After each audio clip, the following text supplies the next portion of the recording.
मदीने की बातें भी मदीने की, जीने में जीना है क्या बात है जीने की। अरसा हुआ तैबा की जिस गलियों से गुजरे,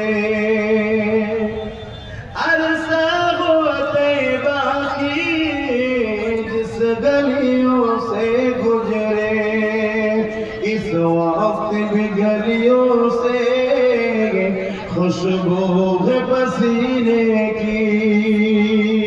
जोरे बोलो ना सुभान अल्लाह।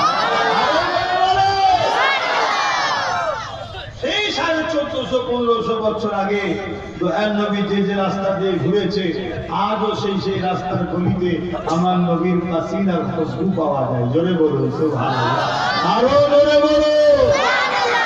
এটা আমরা খুশি নয়, আল্লাহ আমার নবীকে খুশবুওয়ালা নবী বানিয়েছে। জোরে বলুন সুবহানাল্লাহ।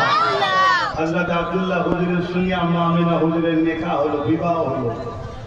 বাসর রাত, প্রথম রাত হযরত আম্মা আমিনা হুজুর হযরত আব্দুল্লাহ হুজুর এক জায়গায় হয়েছে। নূরে মোহাম্মদ রসুল হযরত আব্দুল্লাহ হুজুরের কপাল মুবারকে রয়েছে। শুনছেন? আম্মা আমিনা হুজুর আর আব্বা আব্দুল্লাহ হুজুর দুজনে এক জায়গায় হলেন।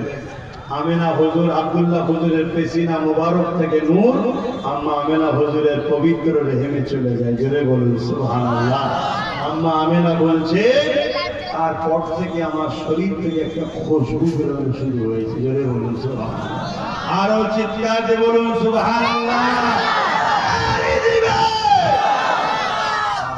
এই খুশবু বেরোতে লেগেছে। এই খুশবু যত দিন যায় বাড়তে শুরু করেছে। হযরত আব্দুল্লাহ হুজুর কারবারের জন্য বাইরে গেলেন, আসার পথে ইন্তেকাল হয়ে গেলেন। ইন্না লিল্লাহি ওয়া ইন্না ইলাইহি রাজিউন। আমার রাসূল পাক সাল্লাল্লাহু আলাইহি ওয়াসাল্লামের আম্মা জান বলেন, এই খুশবু যত দিন যাচ্ছে বাড়ছে, যত দিন যাচ্ছে বাড়ছে। একদিন এমন হলো, পুরো মক্কার অলিতে গলিতে এই খুশবুর চর্চা হচ্ছে চারিদিকে। যারে আমি না কোথা থেকে পাই যে খুশবু মাকে, এ তো মক্কার কোনো দোকানে বাজারে পাওয়া যায় না।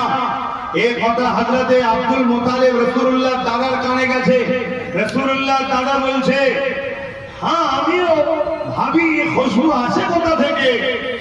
রাসূল পাক সাল্লাল্লাহু আলাইহি ওয়াসাল্লামের দাদির সঙ্গে আলোচনা করেছে যে আমি বিভিন্ন জায়গায় যাই, এই খুশবু তো কোনোদিন দেখিনি।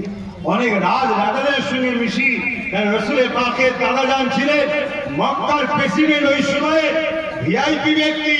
তাই তিনি বলছেন যে খুশবু কোথা থেকে পায়। আম্মা আমিনা হুজুরকে ডেকেছে, আমিনা রে এই খুশবু তুমি কোথা থেকে মা কো পাও? আম্মা আমিনা বলেন, আব্বা আম্মা এই খুশবু আমিনার মাথা নয়, এই খুশবু যিনি আমার গর্ভে রয়েছে তিনার, অর্থাৎ মুহাম্মদ রাসূলুল্লাহ খুশবু। জোরে বলুন সুবহানাল্লাহ। সেই নবীর উম্মত আমরা গর্বিত নয়? কথা বলো গর্বিত নয়? কিন্তু তার বড় প্ল্যান মাফিক আমাদেরকে নবী বিদ্বেষী বানানো হচ্ছে। ইসলাম থেকে সরাবার আজ বড় পরিকল্পনা হচ্ছে। সেই পরিকল্পনার একটা পরিকল্পনা হলো, খুব ঠান্ডা মাথায় শুনবে, আজ আমার আল্লাহর দ্বীনের উপরে আঘাত দেওয়া হচ্ছে। কেউ বলছে আইলা মুহাম্মদ রাসূল বলা যাবে না, আবার কেউ বলছে ইসলামে নাকি রেপ করাটাও পাপ না। শুনেছেন না শুনেন? এই শুনেছেন না শোনেননি? এই বাংলার কথা, এই বাংলাতে কোন এক অত্যাচারী মানবরূপী পশু সে বলছে ইসলামে নাকি রেপ করাটা পাপ নয়। অথচ ইসলামী একমাত্র ধর্ম, যে ধর্ম আল্লাহ শ্রেষ্ঠ নিয়ামত জান্নাতকে মায়ের পায়ের তলাতে রেখেছে। জোরে বলুন সুবহানাল্লাহ। আল জান্নাতু তাতা আকদামুল উম্মাহাত। প্রত্যেকটা ছেলেদের জান্নাত, প্রত্যেকটা পুরুষের জান্নাত, নারীর জান্নাত তার মায়ের পায়ের তলাতে। জোরে বলুন সুবহানাল্লাহ, আর চিৎকার করে বলুন সুবহানাল্লাহ। ইসলাম বলছে কারো ঘরে যদি প্রথম কন্যা সন্তান হয়, এর মানে ওই বাপকে মহান স্রষ্টা জান্নাতের সংবাদ দিল। জোরে বলুন সুবহানাল্লাহ। এ মায়ের জাতেরা, এ নারী জাতেরা, তোমরা যদি আমার কথা শোনো তাহলে মনে রেখে দিও, ইসলাম তোমাদেরকে এত মর্যাদা, এত সম্মান দিয়েছে। আল্লাহ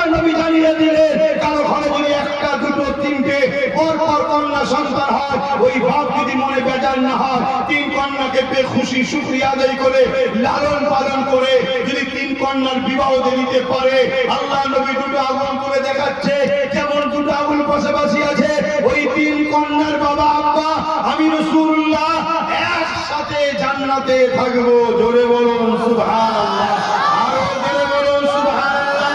তাই মায়ের জাতকে বলবো, মায়েরা সন্তানকে রাসূলের প্রেমের শিক্ষা দেন, সন্তানকে আহলে রাসূলদের প্রেমের শিক্ষা দেন, সন্তানকে কোরআনের শিক্ষা দেন। তারপরে 4th নম্বর, সন্তানকে ডাক্তার, উকিল, জজ, ডিএম, ব্যারিস্টার, আইএস, আইপিএস যা বানাবেন বানান, কিন্তু প্রথমেই 3টে শিক্ষা দিতেই হবে। এটা আমার রাসূলের হুকুম। আর হুকুম জোরে বলেন, নাম্বার 1 নবীর প্রেম, নাম্বার 2 আহলে রাসূলদের প্রেম, নাম্বার 3 কোরআনের শিক্ষা। আজ আমাদের কাছ থেকে একদল উলামারা বড় প্রিয় নবী আগের দুটোর কথাকে বাদ দিয়েছে, শুধু বলছে কোরআনের শিক্ষা দাও, কোরআনের শিক্ষা দাও। আমিন আল্লাহ, আল্লাহ দোস্ত বলছে প্রথমে শিক্ষা দাও, হুব্বে রাসূল, তারপরে শিক্ষা দাও হুব্বে আহলে বায়াত, তারপরে শিক্ষা দাও কোরআনের নবীর কথা। শুনছেন না? শুনছেন কেন? কোরআন পেয়ে মানুষ জান্নাতি হয়, আবার কোরআন পেয়ে কোরআনের লোড না নিতে পেয়ে মানুষ জাহান্নামী হয়ে যায়। শুনছেন না? ওষুধে মানুষ সুস্থ হয়, শরীর ঠিক না থাকলে ওষুধের রিয়াকশনে মারাও যায়। বুঝছেন না? বলেন না? কোরআনের মতো লোড যেটা পাহাড়ের উপরে রাখলে পাহাড় ধ্বংস হয়ে যেত, ওটা তুমি তোমার উপরে রাখবে কি করে? আগে নিজেকে শক্তিশালী করতে হবে। এই নবীর প্রেম ও আহলে বায়াতদের প্রেম যারা, নিজের সিনাকে প্রথম শক্তিশালী করে নাও, তারপরে কোরআনের লোড দাও, তবে তোমার কোরআন নিয়ে সঠিক রাস্তা পাবে। না হয় মাওলা আলীর বিরুদ্ধে যারা লেগেছিল তাদের স্লোগানই ছিল কোরআন মানবে না আলী মানবে, কোরআন মানবে না আলী মানবে, কোরআন মানবে না আলী মানবে। তারা কোরআনের পক্ষে থেকেই খারিজি হয়ে বেকার জাহান্নামী হয়েছে।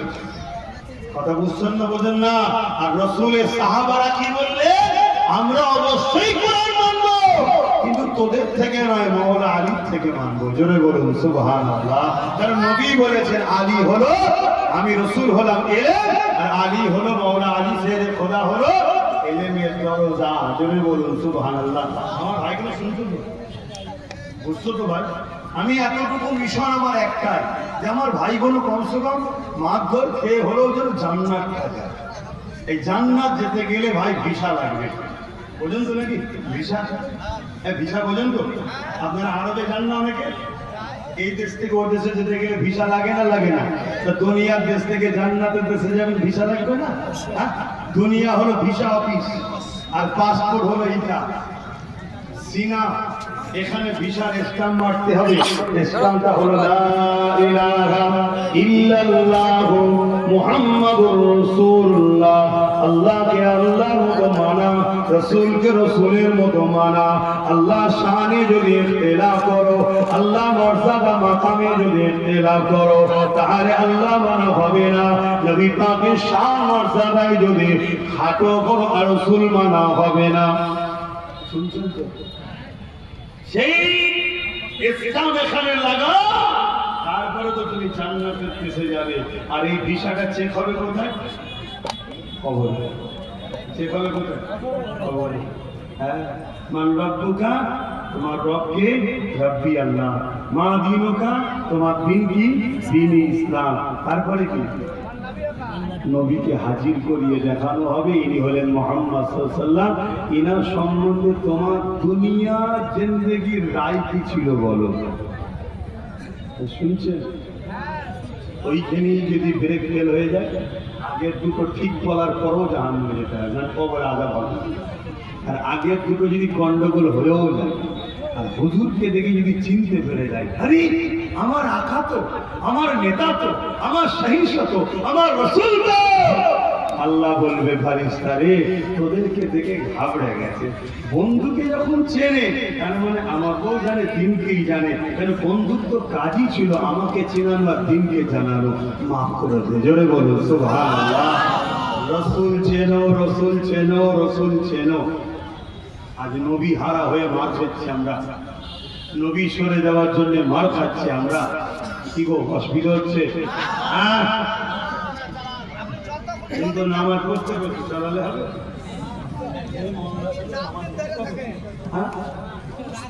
আসেন আমি যে কথাটা বলছিলাম, হাবিবে আমার এই কথাটা বলে দিই। হাবিবে আমার আল্লাহ রসুলকে বলতে লাগলে, হে আব্দুল্লাহ বিন মুহাম্মদ সাল্লাল্লাহু আলাইহি ওয়াসাল্লাম, আপনি নাকি নবী দাবি করেছে। আল্লাহ নবী বললেন, আমি দাবি করিনি, আমার আল্লাহ আমাকে খাতিমুন নবী বানিয়েছে। ওই সময় হাবিবে আমার বলতে লাগলো, তাহলে আপনি কিছু মুজেজা করে দেখা।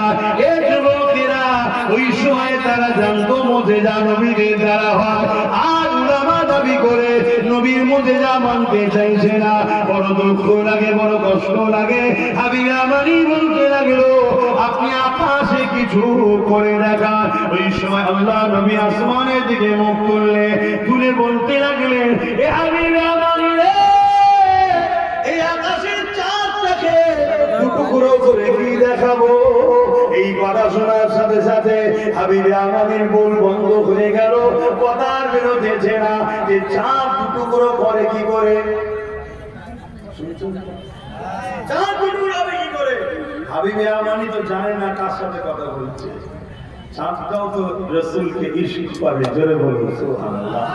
কিন্তু আমরা শ্রেষ্ঠ মানুষে চাঁদের কাছে আমরা হার মেনে গেছি। কি হার মেনে গেছি? হাবিবে আমানি যখনই বললো, চুপ করে গেল। আল্লাহ নবী উত্তরের আশা করলো না, উঙ্গলি ইশারা করলো। চাঁদ নিজেকে নিজে দুটুকরো করে, এক টুকরো আবু কুবাইস পাহাড়ের এদিকে, আর এক টুকরো এইদিকে, এইভাবে বেশ কিছুক্ষণ থাকতে লাগলো। জোরে বলুন সুবহানাল্লাহ, আরো জোরে বলেন সুবহানাল্লাহ। এটা কি আমাদের খুশি নয়? কথা বলে, এটা কি আমাদের গর্ব নয়? পৃথিবীতে অনেক নেতা এসেছে, অনেক নেতা আছে যারা আমার নেতার বিরোধী করে, তাদেরকে খুলে আম চ্যালেঞ্জ দিচ্ছি। আসো, কোন মায়ের বেটা যদি থাকো, মাওলা আলী যখন আসরের নামাজ চলে গিয়েছিল, আল্লাহ নবী ইশারা করেছে, সূর্য উঠেছে, তোমরা যারা আমার নবীর বিরোধী করছো, তোমরা একটা বাল্ব জ্বালিয়ে দেবো, আলো জ্বালিয়ে দেবো। সমস্ত নেতাগুলো, সে আমেরিকার প্রেসিডেন্ট হোক, রুশের প্রেসিডেন্ট হোক, ফ্রান্সের প্রেসিডেন্ট হোক, আমার দেশের হোক, সবাই এক জায়গায় হয়ে ওই আলোটাকে একটু সরাতে পারো কি দেখি তো? কথা বুঝে আসছে না রে? আমার নেতা কে? তার উম্মত আমরা, আর তার পিছনে ছুটছি আমরা। আমার নিজেকে চেনো, আজকে চেনো, আজকে যাও তার পিছনে ছুটে ছুটে ছুটে ছুটে গোলাম থেকে গোলাম এত নিকৃষ্ট হয়ে গেছি যে আজকে আমাদেরকে বড় প্ল্যান মাফি কাফের বানাবার পরিকল্পনা হচ্ছে। শুনবেন? আমার রাজ্য